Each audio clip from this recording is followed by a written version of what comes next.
নমস্কার, কেমন আছেন সবাই? সোমপুস ফুড ব্লগে সবাইকে স্বাগত জানাই। আজকে বুধবার, ঘড়ির কাঁটা এখন সকাল 7টা। তো সকালেই চলে এসেছি কিচেনে। তো আজকে আমি একটু বানিয়ে নেব হাজব্যান্ডের জন্য লাঞ্চ। তো গতকাল তো ভীষণ বৃষ্টি হয়েছিল, তো পুরো কলকাতা জলমগ্ন। তো আজকেও খুব মেঘ করছে, জানি না সারাদিন হয়তো বৃষ্টি আজও হবে। তো আপনারা সবাই ব্লগটা দেখুন, আশা করি আজকের রেসিপি আর ব্লগটা আপনাদের খুব ভালো লাগবে। তো আজকে আমি একটু আলু ফোড়নের সাথে একটু লুচি বানাবো। তো বর্ষার দিনে কি আর রান্না দেব, মঙ্গলবার কালকে দিয়েছিলাম একটু ডালিয়ার খিচুড়ি। তো আজকে ভাবলাম যে আর এসব করবো না, ব্রেকফাস্টেও আমাদের লুচি তরকারি হয়ে যাবে। তো হাজব্যান্ডের জন্য একটু লুচি তরকারি দিয়ে দিচ্ছি। ছেলে তো ভীষণ ভালোবাসে লুচি, তো যখনই লুচি করি হয় ঘুগনি, নাহলে এই আলুর তরকারিটা আমাকে করতে হয়। তো সেটার জন্য একটু আলু, একটা টমেটো, একটু কিছু কাঁচা লঙ্কা দিয়ে সবজিটা ভালো করে কষে নিলাম। আর নুন, হলুদ আর একটু চিনি দিয়ে 2 মিনিট কষে নিয়ে একটু জল দিয়ে দেবো। ভীষণ সিম্পল এবং ইজি একটা রান্না। তো জানি না আপনারা হয়তো এই রান্নাটা করেছেন কি করেননি। যদি না করে থাকেন অবশ্যই লুচি দিয়ে পরোটা দিয়ে অবশ্যই তরকারিটা করে খাবেন। আশা করি আপনাদের খুব ভালো লাগবে। তো কালকে বৃষ্টিতে তো পুরো কলকাতা জলমগ্ন হয়ে গিয়েছিল। আপনার খবরেও দেখছি হাওড়া, হুগলি সব জলমগ্ন। এখন ওয়েদার বলছে নিম্নচাপের জন্য এখনও বৃষ্টি হবে। তো যাই হোক, বৃষ্টি তো আমার একদম ভালো লাগে না, আপনারা সবাই জানেন। বৃষ্টিতে আমি একদম ভাসি না বৃষ্টি। তো বৃষ্টি হলে বাইরে কোথাও বেরোনোও যায় না, সবসময় ঘরের মধ্যে থাকতে হয়। সেটাও কিন্তু খুব বিরক্তকর, দেখবেন। তো হয়ে গেছে, জল দিয়ে দিলাম। তারপর একটু 1 বাটি ময়দার সাথে আর 1 বাটি আটা আর একটু সাদা তেল দিয়ে ভালো করে আমি ময়ামটা করে নিচ্ছি। ময়াম যখন দেখবেন যে তেলটা দেওয়ার সাথে সাথে ঠিক এইভাবে ডাব হচ্ছে, তখন জানবেন ময়ামটা ঠিক আছে। এবং লুচি করার সময় দেখবেন সেই লুচিটা খুব ভালোভাবে ফুলবে। অনেকেরই লুচি করেন কিন্তু সেই লুচিটা ফুলকো লুচির মতো ফুলে না। তো তাদের জন্য এই টিপসটা দিলাম, তেলটা একটু বেশি করে দেবেন, তাহলে কিন্তু লুচিটা খুব ভালোভাবে ফুলবে। তো প্রথমে 6টা লেচি আমি একটু হাজব্যান্ডের জন্য করে নিচ্ছি। তরকারিটা এদিকে আমার হয়ে গিয়েছে, খুব সুন্দর একটা কালারও এসেছে দেখুন। আর কাঁচা লঙ্কা দিলে তরকারির ফ্লেভারটা খুব ভালো আসে। এখানে আমি সাফোলা অ্যাক্টিভ তেল দিয়ে লুচিটা করছি। দেখছেন লুচিটা কত সুন্দর ফুলেছে। তো একটু ময়াম দিলে আপনার ভালোভাবে লুচিটা ফুলে। তো আমি আরেকটাও আপনাদের সাথে ভেজে দেখিয়ে দিচ্ছি। তো ফুলকো ফুলকো লুচি আর তরকারি সকাল সকাল ব্রেকফাস্ট তাদের ভালো লাগে, অবশ্যই তাদের কমেন্ট করে জানাবেন।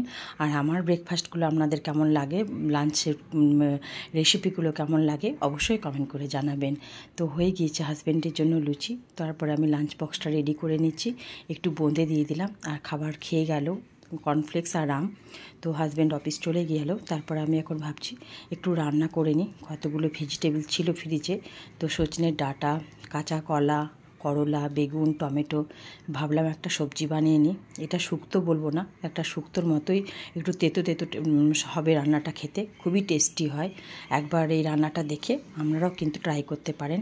আশা করি আপনাদেরও এই রান্নাটা খুব ভালো লাগবে। তো এভেলেবেল এখন সজনে ডাঁটা তো সবসময় বাজারে পাওয়া যাচ্ছে। তো ভাবলাম যখন সজনে ডাঁটাটা আছে তো একটুখানি এই সবজিটা বানাই। আমারও কিন্তু এই সবজিটা যখনই করি আমার খুব ভালো লাগে, আর খেতেও খুব দুর্দান্ত হয়। তো ভাতের সাথে তো অসম্ভব সুন্দর লাগে। একটু গ্রেভি ঝোল ঝোল করি সবজিটা, তো অনেকটা এইটা দিয়েই আমার ভাত চলে যায়। তো ভাবলাম আজকেও আপনাদের সাথে একটু শেয়ার করে নিই। কিছুই না, সর্ষের তেলে একটু 5 ফোড়ন দিলাম। তারপর সজনের ডাঁটা, করলা, তারপর আমরা কাঁচা কলা, বেগুন, আলু সব একসাথে একটু ভেজে নিচ্ছি। তো সব একসাথে ভেজে নিলে কি হয়, সময়টা একটু তাড়াতাড়ি হয়ে যায়। আর আলাদা করে তুলে তুলে করলে একটু সময় লাগে। তো এখন ঘড়ির কাঁটা বেজে গিয়েছে 10টা 15। তো সেই জন্য আর একটু ভেজে তুলে রাখছি না, একসাথে একটু ভেজে নিচ্ছি। মশলার জন্য এইটুকুই দেব।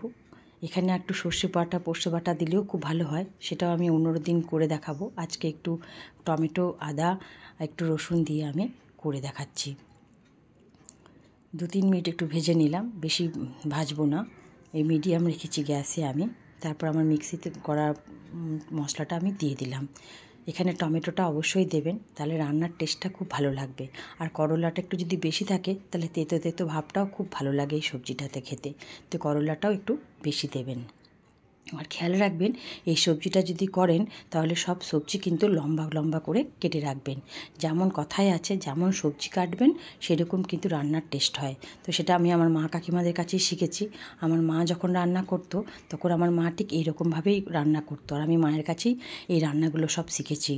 তো স্বাদ মতো নুন দিয়ে দিলাম, হাফ চামচ মতো হলুদ গুঁড়ো দিয়ে দিলাম, একদমই কম লঙ্কা গুঁড়ো দিয়ে দিলাম, আর একদম কম জিরে গুঁড়ো দিয়ে দিলাম। খেয়াল রাখবেন মশলা গুঁড়োগুলো কিন্তু খুব অল্প অনুপাতেই দেবেন। বেশি মশলা দিলে রান্নার টেস্টটাও ভালো হবে না, একটু অন্যরকম টাইপের খেতে লাগবে। তাই মশলাটা একদম ঠিকঠাক মাপে দেবেন। আর আপনারা সবাই তো জানেন আমি খুব কম মশলা দিয়ে রান্না করি। তো হয়ে গেল, 2-3 মিনিট ভালো করে আমি একটু গ্যাসটা মিডিয়ামে রেখেছি, একটু কষে নিচ্ছি।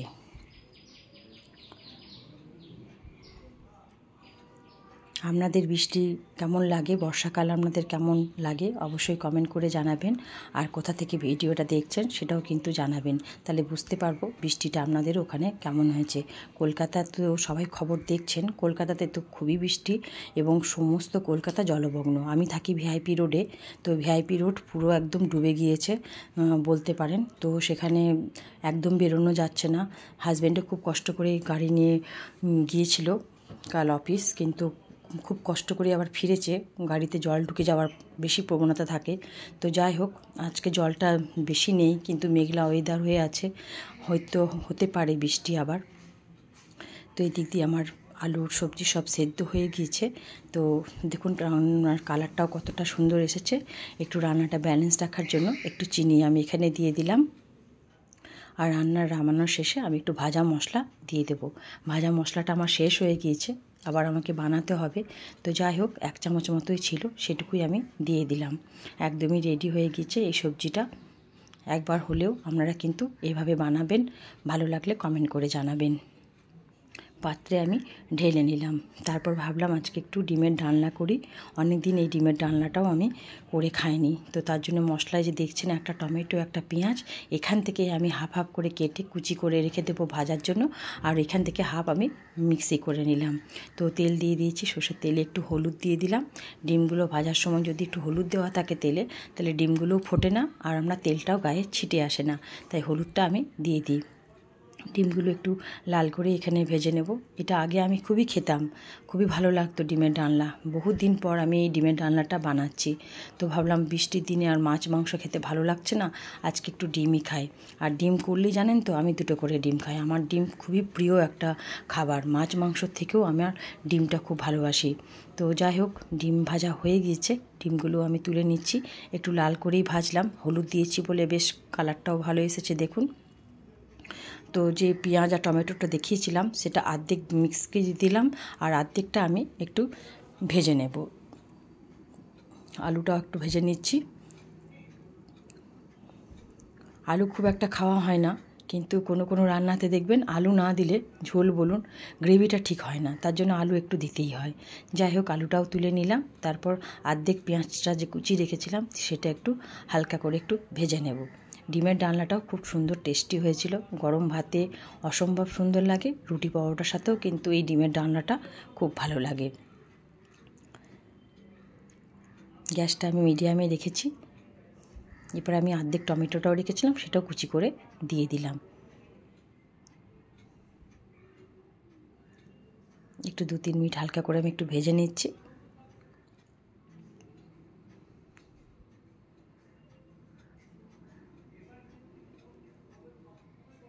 তারপর পেস্ট করাটাও দিয়ে দিলাম।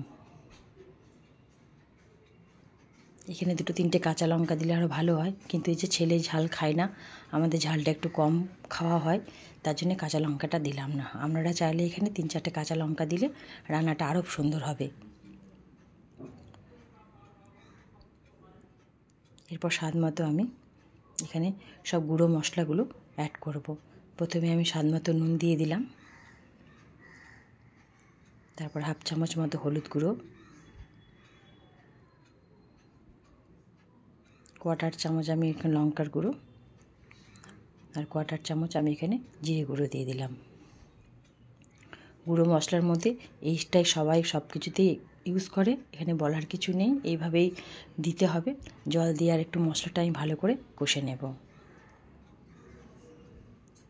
আমি আজকেও বলছি, আপনাদের ভালো ভালো কমেন্ট আমাকে প্রচণ্ড পরিমাণে অনুপ্রেরণা দিচ্ছে, আর আপনাদের আশীর্বাদে আমি অনেকটা সাবস্ক্রাইব করে ফেলেছি।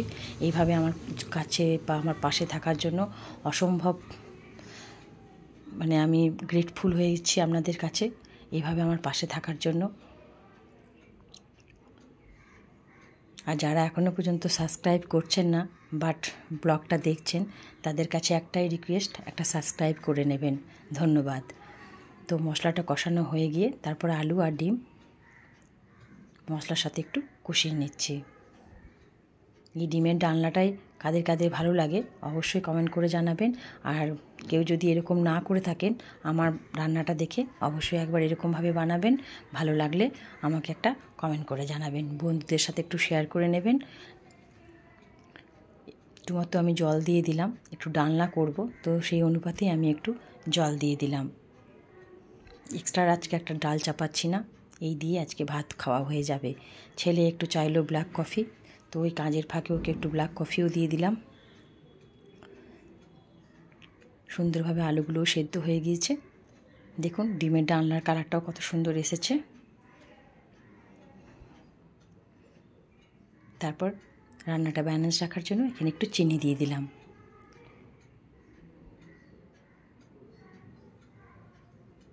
এখানে চাইলে আপনারা ভাজা মশলাটা দিতে পারেন, বাট আমার শেষ হয়ে গিয়েছে তাই আমি দিলাম না। এখানে একটু ভাজা মশলা দিলে আরও ভালো লাগে ডিমের ডালনাটা। তো যাই হোক, পাত্রে আমি ডিমের ডালনাটা ঢেলে দিলাম। দুটো রেসিপি একদমই রেডি হয়ে গিয়েছে। আপনাদের কেমন লাগলো অবশ্যই আমাকে জানাবেন। তারপর আমার খাওয়াও হয়ে গিয়েছে। দুপুরে লাঞ্চের পর ছেলে নিয়ে এসেছে দুটো আইসক্রিম, তো বললো মা চল একটু আইসক্রিম খাওয়া হয়ে যাক। তো দুটো আইসক্রিমও ছেলে আমি খেয়ে নিলাম। এখন বাজে বিকেল 4:30। আমিও চা বিস্কুট নিয়ে টিভির সামনে বসে পড়লাম, যেহেতু বৃষ্টি পড়ছে বাইরে আর ওয়াক করতে যাব না। তো এখন সন্ধে 7টা বাজে। হাজব্যান্ডও অফিস থেকে চলে এসেছে। আজকে চপের দোকানটা বসেনি, তো হাজব্যান্ডের একটু ইচ্ছা হচ্ছে চপ মুড়ি খেতে। তো চপ তো পারা গেল না, তাই একটু পটল আর আলুটাকে বেসন দিয়ে একটু ভেজে নিচ্ছি। বাড়িতেই চপ ভাজার মতো একটু করে নিচ্ছি। বর্ষাকালে দেখবেন একটু সন্ধ্যের সময় এগুলো খেতে খুবই ভালো লাগে। আপনাদের ভালো লাগে কি অবশ্যই কিন্তু কমেন্ট করে জানাবেন। এইভাবে সুন্দরভাবে আমার আলুর বড়াও হয়ে গিয়েছে, আর আপনার একটু পটল দিয়ে বেসনটা করে নিয়েছি। হাজব্যান্ডকে একটু মুড়ি আর ভাজা দিয়ে দিলাম, আমরাও একটু করে নিয়ে নিলাম। তারপর মুড়ি খাওয়ার পরে একটু আমার হাজব্যান্ড বলুন ছেলে বলুন একটু কফি খেতে ইচ্ছা করে। তো যাই হোক, আমুল দুধ দিয়ে একটু কফিটাও বানিয়ে নিলাম। এখন বাজে ঘড়ির কাঁটা 7:30। বৃষ্টি একটু ঝপঝপ করে পড়ছে, সারাদিনই বৃষ্টি, সন্ধ্যেটাও বৃষ্টি হচ্ছে, একটু থামেনি।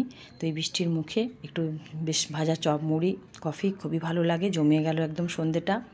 একটু চিনি দিয়েই আজকে কফিটা বানাচ্ছি। একবার করে চিনি খেলে কিছু হয় না, তাই একটু চিনি দিয়েই বানাচ্ছি, কত আর গুড়ের বাতাসা দিয়ে আপনাদের করে দেখাবো। তো যাই হোক, এখানে 10 টাকার কফির পাতা, এক পাতাতে হয়নি, আমি আর একটু দিয়ে দিলাম। আমুল দুধ দিয়ে কফিটা কাদের কাদের ভালো লাগে অবশ্যই কিন্তু কমেন্ট করে জানাবেন। আমার কিন্তু খুবই ভালো লাগে, আমুল দুধ দিয়ে চা খেতেও খুব ভালো লাগে, আর আমুল দুধ দিয়ে কফি খেতেও খুব ভালো লাগে। তো টেস্টি হয়েছিল, কফিটাও খুব সুন্দর হয়েছিল, একদম ফুটে গিয়েছে। এরপর আমরা তিনজনেই কাপে সার্ভ করে নিচ্ছি, একটু জমিয়ে কফিটা খেয়ে নেব।